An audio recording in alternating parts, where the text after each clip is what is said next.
namni biyya baqaa tanatti kashlabbaawe biyya deemuuf sanillee yoo dhaqe kashlabbeedha amiin maal jeenaaji daqiiqaa tanarraa galmeeffadhu duba guyyaa har'aa kana wajji galanni har'aati asitti rabbi dilooy biyya masrii teessee rabbi dilooy rabbi amantii balaaleffate amantii tuuffatte shari'aa waan jan ahkaama miilaan irra deemu gariin keenya naayiroobii teenye oduma tuutti takka asii ibaadaa gootu oduma tuutti akka rabbi amantuu amantii miilaan irra deemu biyya abbaa fidee Uganda bakka feete lakkaawu wanni ati asitti dalayde hoon galanni isii akhiraa qofaami biyya ati deemtuuf sanitti rabbiin bultii tee keessatti galata sirraa kafaluu ta'a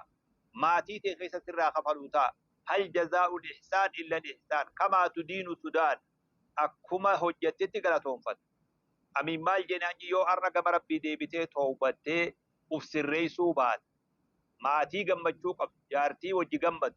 maatii bultii gammachuu maatii gammachuu yoo ati biyya itti deemtu sanitti agarte amiin maal jeenaan guyyaa har'aa khatabin uqubatul macaasii dura rabbiin maasiyaan adabbiin isiin nama adabdu raaxaa duniyaan nama dhoorkite khatabadhu naasee himaati waan hin beekun si hima jiru as garisii beeku garis waan beekun sitti himaa jira waan hin argee si bayyanachiisaa jira hadaraa fuula kee duran balleeysin bal yuriidu l'insaanu liyafjura amaama fuuldura kee balleeysin gamatti ichi deemtu san uf duran balleeysin hadaraat